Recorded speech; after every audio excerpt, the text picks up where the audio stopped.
You're listening to Ron Siegel's Home and Finance Radio Show, only on Financial News and Talk. Now live in studio, your host, local and national real estate expert and consumer advocate, Ron Siegel.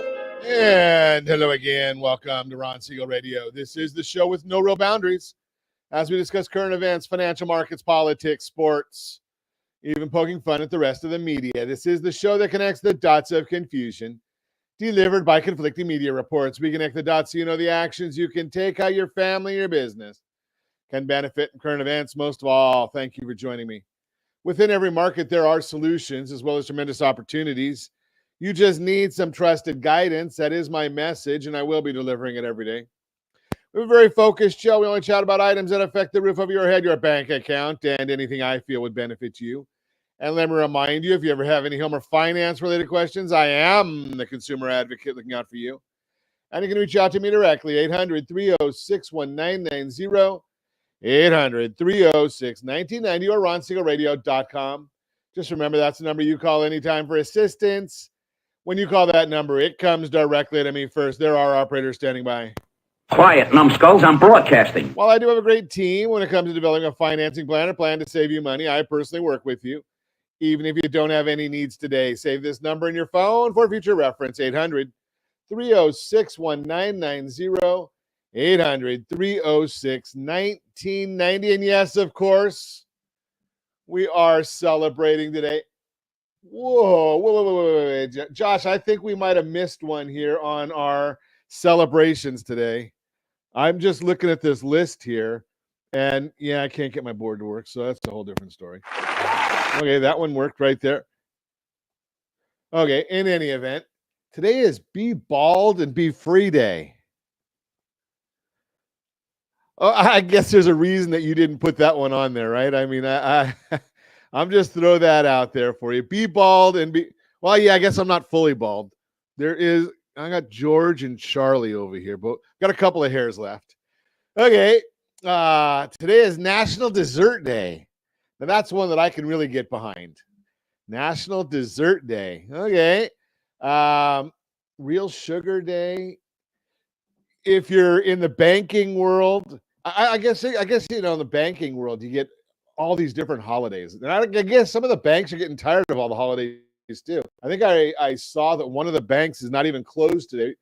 It is Columbus Day. Schools are opened. The bond market is closed. The Federal Reserve is closed. Government can't do any damage. They're not working today. Well, maybe they can. I mean, they can generally find something that they can mess up on. National Kick Butt Day today. Okay, well, I see that the bond market is closed. It's not that I had to look for it. I know it's closed. But the stock market, Dow Jones Industrial Average, that one there is up 178 points right now. That's a good news story for those that are invested. And anybody that thinks you're not invested in the stock market, so you don't care about the stock market, do you not have a 401k? What's that invested in? S&P 500 is up 40.5 points. NASDAQ is up 148 points. Oil down $1.75 a barrel. I don't know if that means that we're going to get any better gas prices because we are in the formerly Golden State and there is new legislation. So, the state wants to try and get rid of all electric cars. I'm sorry, all gas cars. How's that working out for you, Florida, with no electricity? North Carolina, some of those areas where the power lines are still down, and we do not celebrate that at all. We are very, very sad to see that is the case for those folks, and we do everything we can to help them. But you know something? The gas-powered cars, they're getting gas moving right back into those areas. And I'm looking right now, the current gasoline price here in California, $4.68 a gallon of gasoline in California. $3.20 is the national average for a gallon of gasoline. So here's the news, though, from our lovely governor and the legislature. Keep voting for those people. So here's the issue. Because of the desire to get rid of all of the gas cars. Josh, I don't know if you heard this. This probably didn't come out in Vegas. Another 65 cents a gallon is what they're looking for in taxes and fees they want to add to the cost of a gallon of gasoline. 65 cents. We already have 28% is in our taxes and fees right now in a gallon of gasoline. 28%. And yeah, they want to add another 65 cents for us. Isn't that lovely? Let's move right along, see what else is going on. What other good news do we have in the markets today? Well, we're watching the federal rate cuts. We did talk about that a bit last week. And I was just on a call earlier this morning. Yes, I have no life, so I get on calls at all different hours. So I was on a call with a large company. They're coming to California. Well, it's a real estate company, and they have not been in California yet. They're coming to California either the end of this month, because they're based out of Florida. Things have gotten pushed back a little bit. But boy, they've got some real exciting new things, and I believe it's going to take a lot of California real estate by storm. But they were talking about the idea of what's happening with prices and real estate values, and what's happening with interest rates, and how interest rates, they went down. The Federal Reserve on September 18th dropped 0.5% on the Fed funds rate. And at that time, they were looking at like 3.7 was the 10-year Treasury yield.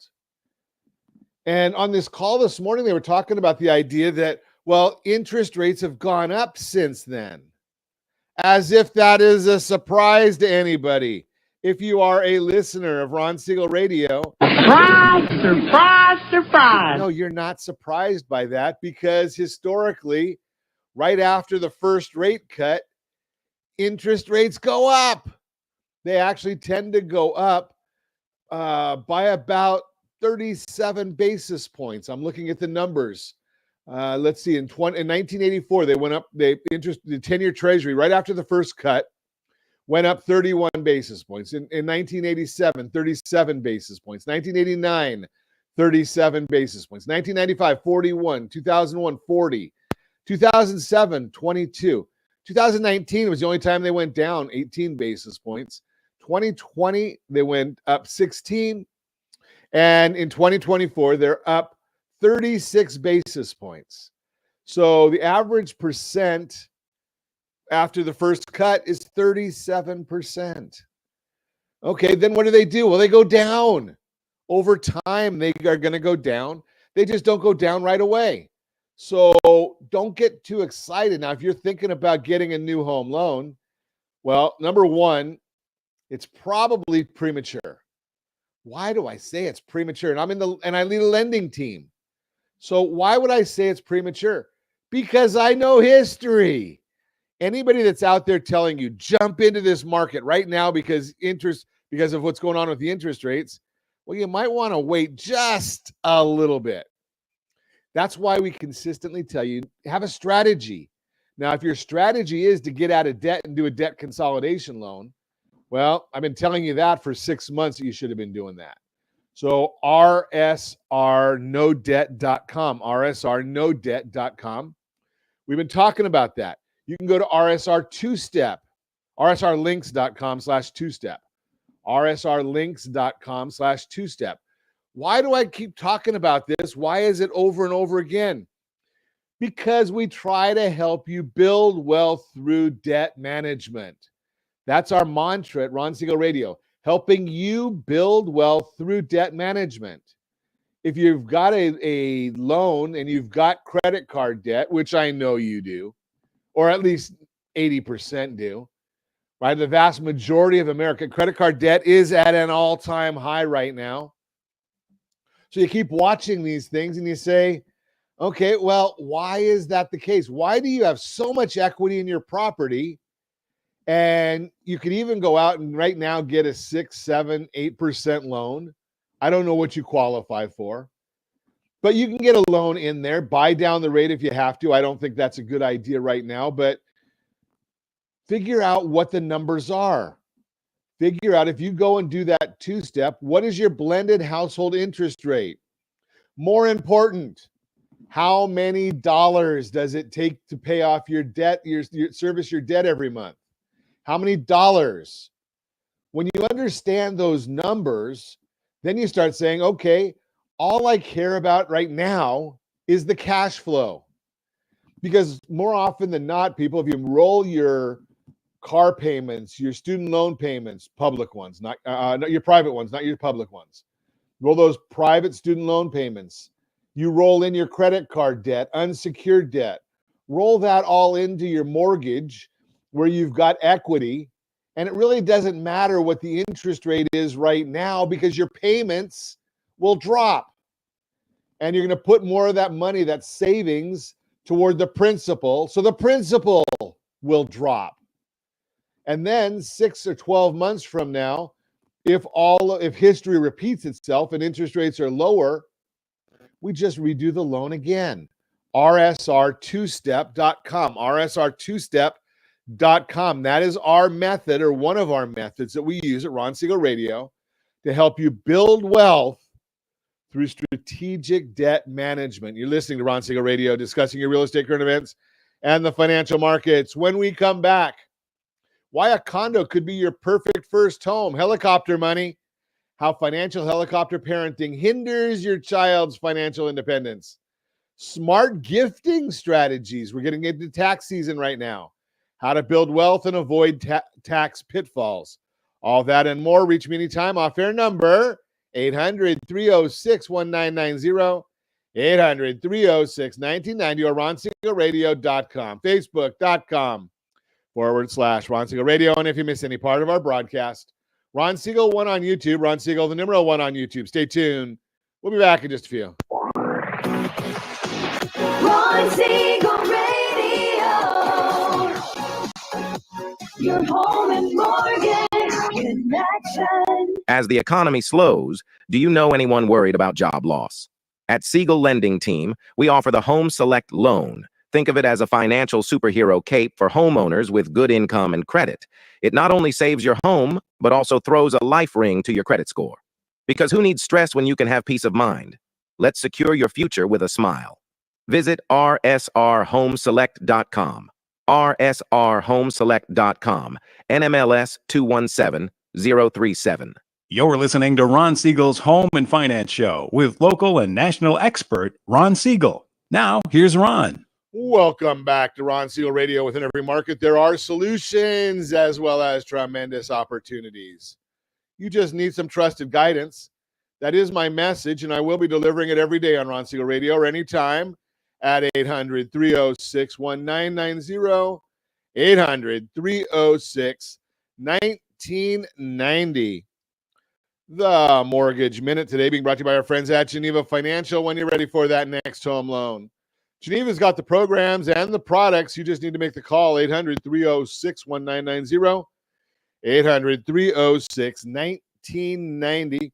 And every day at this time, OBMMI, they provide the most comprehensive, accurate, timely, and interactive analysis of pricing ever conducted in the mortgage industry, calculated from actual locked rates, with consumers across 35% of all mortgage transactions nationwide.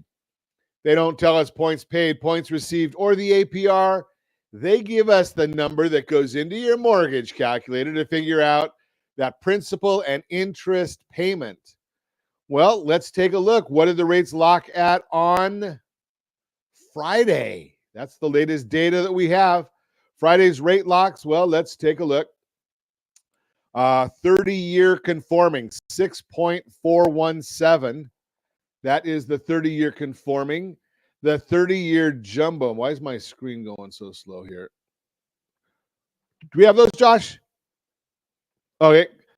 I think we've got those. They're gonna show up for us in just a second. Every once in a while, the numbers hide on us. The 30-year jumbo on Friday down 6.625. 30-year FHA, that was down 6.153. 30-year VA, that was up 5.96. And the 30-year USDA loan, that's the rural areas, generally no down payment. That one was up 6.629. There's your numbers for you as of Friday.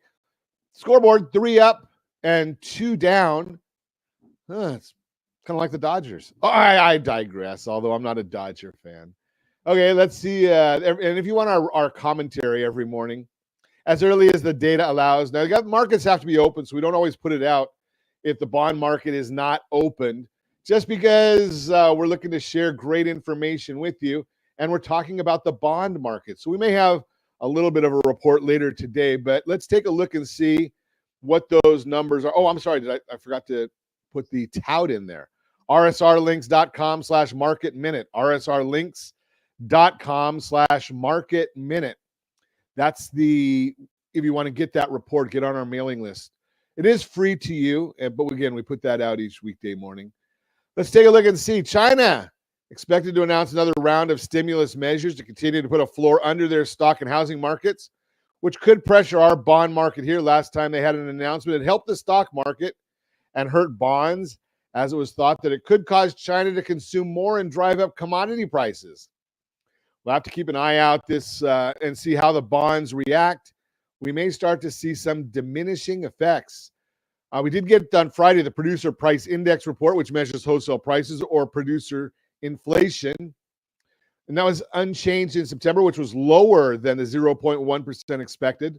Looking at the decimals, it came in at 0.048. So it's barely rounded to 0%. But it was still beneath estimates and a tame monthly reading. Year over year, PPI was revised higher in August from 1.7 to 1.9 and then declined to 1.8%. In Friday's report for September, the upward revision did not help matters, and the 1.8% reading was hotter than the 1.6 the market was anticipating. Core rate strips out food and energy prices, rose 0.2% last month, which was in line with estimates. The actual monthly reading was 0.16%, which was very tame, and is 2% annualized year over year. Core PPI rose from 2.4 to 2.8, while it was expected to come in at 2.7. Big reason why the year over year jumped so much was a slightly negative reading at this time last year that was replaced. Bottom line, while there are fears that inflation is reemerging, it has been making a ton of progress and will not move lower in a straight line. The most significant development this week was that low shelter reading in CPI, which is likely the first signs that it's finally catching up to the market rents. And because shelter makes up almost 46% of core CPI, lower shelter readings will make it much, much easier to make progress on inflation. The Fed acknowledged this and said ahead of CPI that they were expecting shelter to finally start to catch up. Fed's favorite measure of inflation, PCE, the personal consumption expenditures, will be reported later this month on October 31st. The market is expecting headline PCE to fall to 2.1%, core PCE to fall to 2.6%, both good readings. PCE shares some of the same components as the PPI report, so the tame monthly figures could cause filter through into PCE and potentially cause a downside surprise, so long as the revisions in PPI do not impact things. Fed comments after the CPI report. On Thursday, slightly hotter than anticipated CPI inflation report, we heard from 4 different Fed presidents. The first 3 seemed unfazed, while Bostic is now calling for only one more 25 basis point cut this year instead of 2. Here are some highlights. New York Fed President John Williams, quote, month to month, there's wiggles and bumps in the data, but we've seen this pretty steady process of inflation moving. I expect that will continue, unquote. He added that it's appropriate to continue the process of moving the stance of monetary policy to a more neutral setting over time. Chicago Fed President Austin Goolsbee, the overall trend for inflation over the last 12 to 18 months is clearly moving lower. He was not concerned with the slightly hotter CPI reading. Richmond Fed President Thomas Barkin, quote, inflation is definitely headed in the right direction, unquote. And Atlanta Fed President Raphael Bostic, quote, I am totally comfortable with skipping a meeting if the data suggests that's appropriate, unquote. Bostic was calling for one more 25 basis point cut between the November 7th and the December 18th Fed meetings. Bottom line, the Fed is fickle and changes their tune quickly. We saw a hotter BLS jobs report, although we broke down why those numbers appear to be unreliable. The initial jobless claims report popped higher and showed an increase in firings, while the CPI and PPI inflation reports were a bit hotter than expected, but a cooler PCE later this month or a weak jobs report first week of November will cause the Fed to change their tune quickly. That is the Mortgage Minute, brought to you by our friends at Geneva Financial. When you're ready for that next home loan, Geneva's got the programs and the products. You just need to make the call, 800-306-1990, 800-306-1990. Remember that the numbers, they just don't flow in a straight line. They never do flow in that straight line. So we're going to see in the inflation numbers and the jobs numbers the differing methodologies. But one of the folks that I follow very, very closely, because she seems to have a great handle on what's going on in the marketplace, Danielle DiMartino Booth, she comes up with some really, really great information on what's going on. And I really like looking at her stuff because she's constantly giving us information as to what the Fed is looking at in the background. So let's take a look at what Danielle had to say today. And it is a subscription. So as I've mentioned to you many, many times before, that I don't think you really get great data when you're watching the media on TV anymore or cable. Every one of them is skewed in some way or another. Whatever you want to hear, turn on the station and you'll get it. So you have to go to paid subscriptions and find out what they're having to say. So what did we hear from Danielle? Again, she worked for the Federal Reserve for a long time. And her article basically was the teenage IDK of the economy. Uncertainty looms large in today's financial landscape. If you're a parent of a teenager, you're probably all too familiar with the acronym IDK. I don't know. Whether it's about their day at school, their future plans, or even the mysterious disappearance of your favorite coffee mug, IDK seems to be a universal response, but as frustrating as this can be, there's some scientific backing to this lack of clarity. Teenagers' brains, especially their frontal lobes, the center of decision-making, problem-solving, and impulse control, are still under construction, won't fully develop into their late 20s or even 30s. Interestingly, this tendency to answer IDK resonates with a much larger group today, U.S. consumers. A recent Michigan, UMich, consumer survey reveals a striking level of uncertainty about the economic future, with Americans, much like our teenagers, not entirely sure what's next. The lack of clarity surrounding the short and long-term outlooks has reached unprecedented levels, echoing the brain development of adolescence, an unfinished, unpredictable work in progress. Economic outlook is a massive IDK. Let's dive into the numbers. In October's preliminary UMich report, 51% of respondents expressed uncertainty about the business condition over the next year. This percentage is more than 11 times the historic average of 4%. Long-term uncertainty extending to the 5-year horizon was even higher at 59%, or 5 times the long-term average of 11%. This overwhelming sense of not knowing where the economy is headed is nothing short of staggering. Yet despite this ambiguity about the future of business conditions, households seem oddly calm when it comes to their expectations for the job market. About 53% foresee little to no change in the employment rate over the next 12 months, which is only slightly above the historic trend of 47%. This disparity, the belief that the economy is uncertain but the job market will remain steady, seems almost contradictory. How can we expect the broader economy to struggle while jobs stay stable? It's a classic case of seeing the economy in isolation from its job market, much like teenagers often separate one area of their life from another. The unemployment puzzle? September saw some relief on the job cut front, with announced job cuts totaling 50,355, only to be overtaken by October's early numbers of 51,780 in the first 12 days alone. While fewer layoffs might have contributed to the easing of fears about higher unemployment, this relief could be short-lived. UMich's data supports this. The percentage of consumers expecting higher unemployment dropped from 35% in September to 31% in early October, a level consistent with historic trends. Yet, macroeconomic indicators such as rising job cut announcements and the highest bankruptcy filing since 2012 suggest a storm could be brewing. Income risks, which are closely tied to unemployment prospects, paint a particularly concerning picture.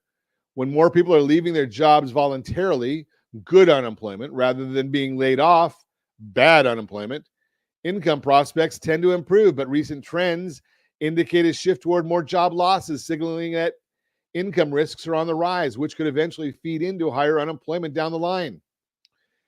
Interest rates easing for now. Meanwhile, the Federal Reserve's policies are front and center in consumers' minds. According to UMich, recent interest rate cuts have been welcomed by many. The percentage of consumers mentioning high interest rates as a deterrent to making large purchases such as homes, cars, or major household items has fallen.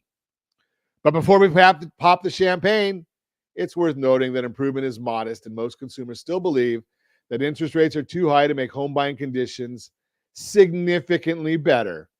Despite small gains in sentiment for home purchases, we're far from out of the woods. The same goes for cars and large household durables, where negative sentiment remains entrenched. In short, while there's been some temporary relief, the underlying belief is that prospective home buyers, car buyers, and even those looking for big-ticket household items need more substantial rate cuts before they feel confident enough to pull the trigger. Income expectations. That's a worrisome decline. Perhaps the most troubling aspect of the University of Michigan's findings lies in the income expectations.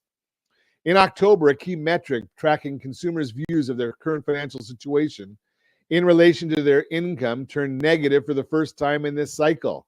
The measure dropped -3 in October, reflecting significant financial strain on American households. Historically, the sharp declines in this metric have often preceded recessions, with similar drops occurring before the economic downturns in 1981, 1991, 2001, and 2008 and 9. Given that income expectations are closely tied to spending power and consumer confidence, this decline could be a leading indicator of economic trouble. As job cuts rise and income expectations fall, the economic landscape becomes even murkier. The relationship between job losses and income deterioration could spell more pain for households in the coming months, especially if the broader economy does slow down as expected. Bottom line, preparing for an uncertain future, just as teenagers grapple with the challenges of growing up and making sense of the world around them, American consumers are facing their own period of economic uncertainty with record levels of I don't know responses about business conditions and a tenuous outlook for income and jobs. It's clear that we're in for a rocky ride, but there's a silver lighting. Just as parents help guide their teenagers through their formative years, you can also find support in navigating this uncertain economic environment. As a certified liability advisor, I specialize in helping families build wealth through strategic debt management. Understanding the role of debt that debt plays in your financial journey can help you not only weather the storm, but also strive. Let's plan your next chapters together. Don't wait for the economy to tell you where it's going. Take control of your financial future now. Reach out today and let's build a plan tailored to your unique needs so you can turn uncertainty into opportunity. You're listening to Ron Siegel Radio, discussing your real estate current events and the financial markets. When we come back, why a condo could be your perfect first home. Helicopter money, how financial helicopter parenting hinders your child's financial independence. And smart gifting strategies. It's tax time. You can reach me anytime. Our off-air number, 800-306-1990, 800-306-1990, or ronsiegelradio.com. Facebook.com/Ron Siegel Radio. And if you missed any part of our broadcast, Ron Siegel 1 on YouTube, Ron Siegel, the number 1 on YouTube. Stay tuned. We'll be back in just a few. Ron Siegel Radio. Your home and mortgage connection. Confused about the home buying process? Or curious how much you really know about buying a home? Take the First Home IQ quiz to test your understanding of buying a home. Created by the nonprofit First Home IQ, this 5-minute quiz will give you a score, what you missed, and why.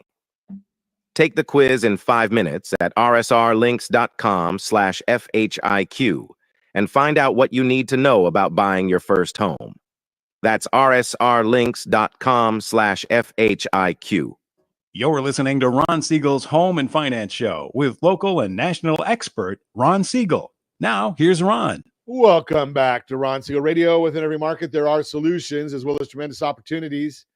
You just need some trusted guidance. That is my message, and I will be delivering it every day on Ron Siegel Radio or anytime at 800-306-1990, 800-306-1990. The real-time real estate segment today being brought to you by rsrmoney.com, rsrmoney.com. Why a condo could be your perfect first home. If you're looking to break into home ownership, but the price of a single-family home has you second-guessing, you might want to consider a condominium, like a condo or a townhome. These types of homes often come with a lower barrier to entry, and that can help you start to build equity and enjoy the benefits of owning a home sooner. Since they're usually smaller than single-family homes, they can be easy on your wallet. While it's not always the case, smaller square footage usually comes with a smaller price tag. As a result, according to the latest data from Realtor.com, condos typically have a lower asking price than the single-family homes. Take a look at the graph if you're watching us on RonSiegelRadio.tv, any of our socials, or the ABC News and Talk AM 1490 or FM 98.1 video feeds. Condos have a lower barrier to entry. There's some exciting news. Builders are focusing more on homes like these. The National Association of Home Builders, NAHB, says, quote, the share of townhomes being built is at an all-time high. That means there's a good number of options to add to your home search if you broaden it to include condos and townhomes, and you may even find something that works better for your budget. So, if you're comfortable with a smaller space and want to buy your first home before the spring rush, adding these types of homes to the home search might be your answer. The perks of the condo lifestyle. Living in a condo has a bunch of other perks. Let's look closer at why condos are appealing for first-time buyers. They help you start building equity. When you buy a condo or townhome, you build equity and your net worth as you make your mortgage payments and as your condo's value goes up over time. They can be low maintenance. Condos are great if you want to own your place, but don't want to mow the lawn, shovel snow, or fix the roof. Your real estate agent can help explain any of the associated fees and details for the condos you're interested in. They usually come with a range of amenities. Your condo might come with access to a pool, dog park, or parking. And the best part, you don't have to take care of any of them. They create a sense of community. Buying a condo means you'll be living close to other people, which is nice if you want more close-knit feel. Many communities like these hold fun events, such as barbecues and parties, to help create that sense of connection among residents. Remember, your first home doesn't have to be the one that you stay in forever. The important thing is to get your foot in the door as a homeowner so you can start to gain home equity. Later on, that equity can help you buy another place if you want something different. Ultimately, owning and living in a condo or townhome is a lifestyle choice. If you want to see if it makes sense for you, give us a call at 800-306-1990, 800-306-1990. Ready to find a home that suits your goals? A condo might be the perfect fit for your first home purchase. Again, give me a call. I'll help you walk you through that and then put you in touch with a great real estate professional in the area that you're looking in. And I know them anywhere in the sound of my voice. And yes, I know this is the World Wide Web. That is the real-time real estate segment brought to you by rsrmoney.com, rsrmoney.com. Borrow Smart segment brought to you by rsrhomeselect.com, rsrhomeselect.com. Helicopter Money, how financial helicopter parenting hinders your child's financial independence. As the school year kicks off and parents drop their children off at college, we often find ourselves bombarded with stories of well-meaning yet over-involved parenting. Recently, I came across a post in a college parent forum that was a mix of both amusement and bewilderment. One mom shared how her son's roommate had brought an Xbox to the dorm, something she found so disruptive that she drove several hours just to confront him. She wasn't too pleased when her son's roommate didn't appreciate her interference.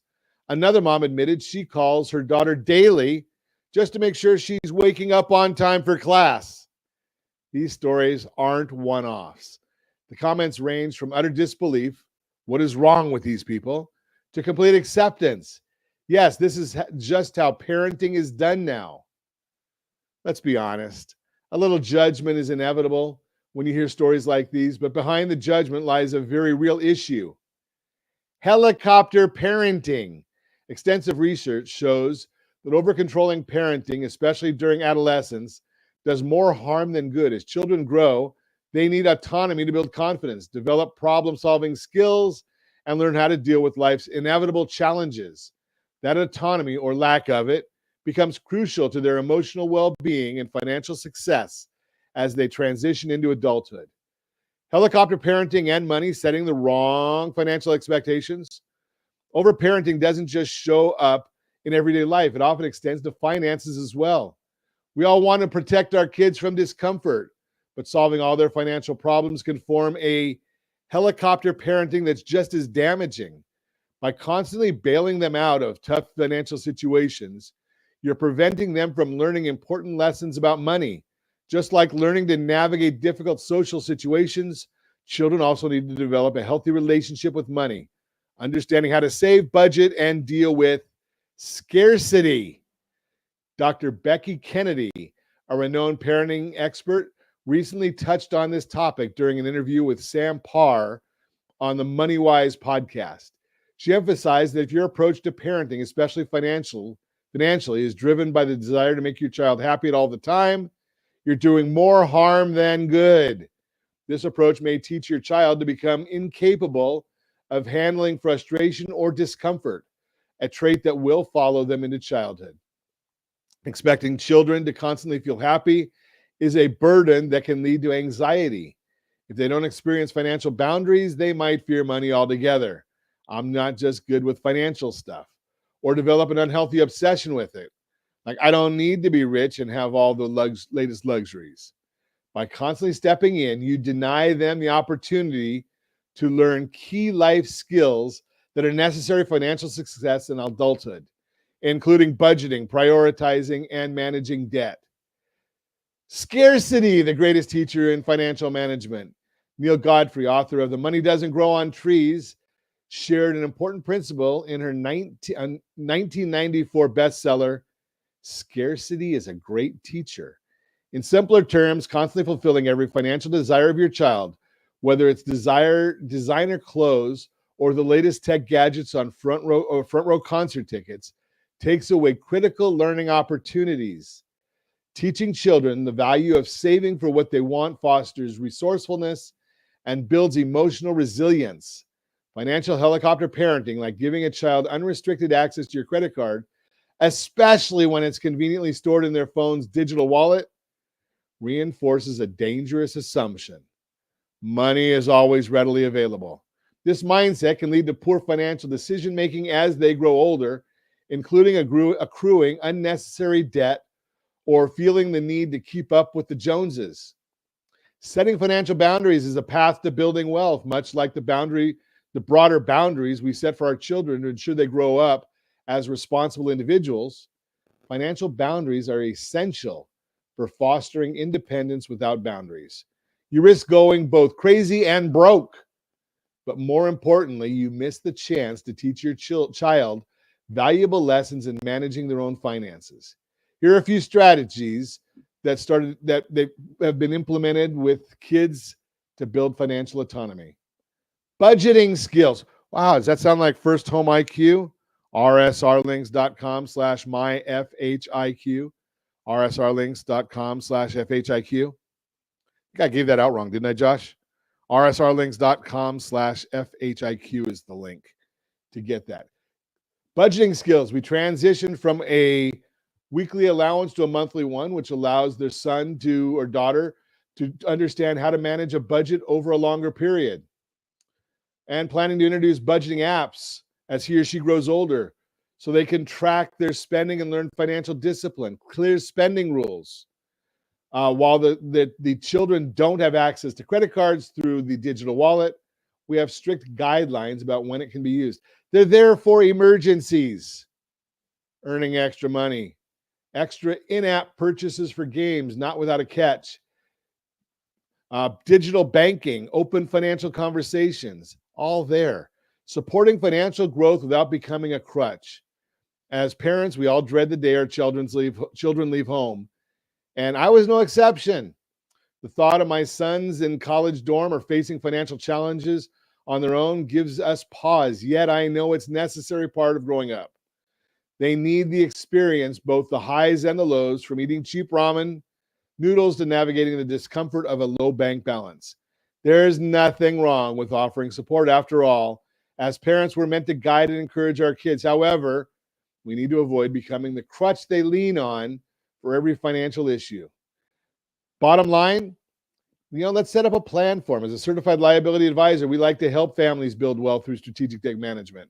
With the right guidance and financial education, you can teach your children to be financially independent while securing your own financial future. Give me a call and let's discuss a plan for you. That is the Borrow Smart segment, brought to you by rsrhomeselect.com, rsrhomeselect.com. You're listening to Ron Siegel Radio, discussing your real estate, current events, and the financial markets. When we come back, smart gifting strategies, how to build wealth and avoid tax pitfalls. All that and more. Reach me anytime. Off-air number 800-306-1990, 800-306-1990, or ronsiegelradio.com. Facebook.com/Ron Siegel Radio. And if you miss any part of our broadcast, Ron Siegel 1 on YouTube. Ron Siegel, the number 1 on YouTube. Stay tuned. We'll be back in just a few. Ron Siegel Radio. Your home and mortgage connection. Do you know a homeowner experiencing divorce? Do you know a real estate reference and the divorce decree could cost tens of thousands of dollars? A certified divorce mortgage planning and real estate report could save you thousands of dollars, and it's free from your local certified divorce lending professional. Reach out to Ron today. RonIsMyLender.com. Again, RonIsMyLender.com. Licensed under NMLS 217037, Equal Housing Lender.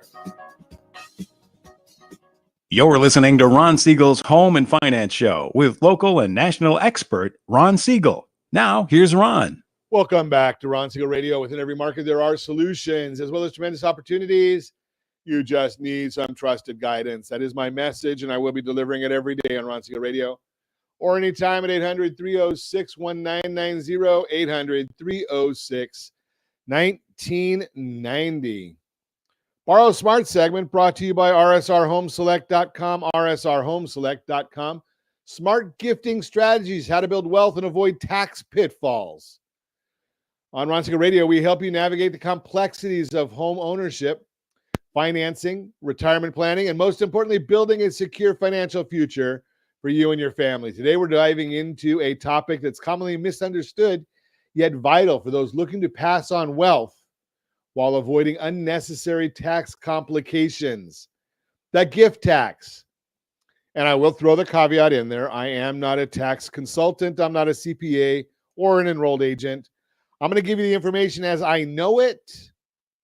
You do need to check with your own tax professionals. You may have heard that giving money to family members or loved ones could result in a hefty tax bill. But that's not always the case. With the right strategy, you can provide financial support without worrying about gift tax liabilities. As a certified liability advisor, I'm here to help families like yours understand how to leverage these laws to their benefit, preserving your wealth while adhering to the rules. Why does gift taxes exist? First, let's get clear on why there's a tax on gifts. The government created a gift tax to prevent people from simply transferring all their wealth during their lifetime to avoid estate taxes when they pass away. In essence, it acts as a safeguard to ensure large estates are taxed. However, most families will never actually face a tax bill on gifts thanks to the annual and lifetime exclusions available. What are the limits? The annual gift tax exclusion currently sits at $18,000 per individual recipient in 2024. That means you can gift up to $18,000 to as many people as you like each year without needing to report it to the IRS. Even better, these gifts won't reduce your lifetime gift and estate tax exemption, which is an impressive $13.61 million per person in 2024. For most people, these exemptions make it possible to transfer wealth to children, grandchildren, or loved ones without worry of taxes, but navigating the nuances of these rules requires careful planning, especially for larger gifts. Let's take a look at the options. Common gifting methods, how to avoid pitfalls. When it comes to gifting, there are several ways you can structure the gift, each with its own pros and cons. Number one is direct gifts. The simplest option is a direct gift, whether it's writing a check or transferring funds. These gifts are straightforward but come with a loss of control. Once the gift is made, the recipient can do whatever they wish with it, which might expose the gift to creditors, divorce, or poor decision making. Number two, gifts in trusts. Trusts offer more control over how the recipient can access and use the gifted assets. For example, placing money in a trust for a grandchild may ensure they only have access to it when they reach a certain age or under certain specific conditions. However, gifts and trusts come with their own set of rules, particularly around whether the gift qualifies for the annual exclusion. Trusts can also introduce complications that may require the filing of IRS Form 709 if not structured correctly. Number three, special exemptions, education, and medical gifts. If you want to make a truly impactful gift while avoiding tax reporting altogether, consider paying for someone's education or medical expenses. By paying a child's tuition directly to the school or covering medical bills paid directly to a provider, these gifts are not only tax-free, but also don't count toward your annual or lifetime exclusions. Super funding 529 plans, a smart strategy for education. An additional clever gifting strategy is contributing to 529 college savings plans. Under the 529 super funding rule, you can contribute up to 5 years worth of annual exclusion gifts up front, $90,000 per individual to be exact. This is a powerful tool for grandparents or parents looking to make a significant tax-efficient contribution to their child or grandchild's future education. However, one thing to note, if you pass away before the 5-year period is up, a portion of those funds might be counted back into your estate. So while this is an excellent strategy for many, it's essential to factor in your health and long-term plans before going this route. Gift splitting. Maximizing your exclusions as a couple, one often overlooked strategy is gift splitting for couples. Spouses contribute their annual exclusions, effectively doubling the amount they can give tax-free. For instance, a couple could give $36,000 to each of their children every year, doubling their ability to transfer wealth without reducing their lifetime exemption. But be careful, gift splitting does require IRS Form 709 to report the split. This form is generally easy to fill out, but it's an essential step to ensure compliance with the laws. When you should file a Form 709, make sure you talk to your tax people about it. Strategic gifting is about planning and peace of mind. If you're ready to start building wealth through strategic debt management and tax-efficient gifting, give me a call today. Let's make sure your family's financial future is as bright as you've always dreamed. Again, as a certified liability advisor, helping families build wealth through strategic debt management, let's work together to ensure your financial legacy is secure and sustainable for generations to come. That is the Borrow Smart segment brought to you by rsrhomeselect.com, rsrhomeselect.com. And as always, we ask, set that first radio preset button to come back here and join Ron Siegel Radio, where we only speak about items affecting your house and your bank account. Thanks to all of our sponsors. A special thanks to Josh and Sean who are engineering this today. And of course, a special thanks to you for spending a little bit of your day with us. That's all for Ron Siegel Radio. Again, if you have any questions or to meet any of our guests, call me anytime, 800-306-1990, 800-306-1990, or ronsiegelradio.com. And remember, make a lot of money so you can help a lot of people and have a lot of fun. Have a great day. We'll talk to you next time on Ron Siegel Radio.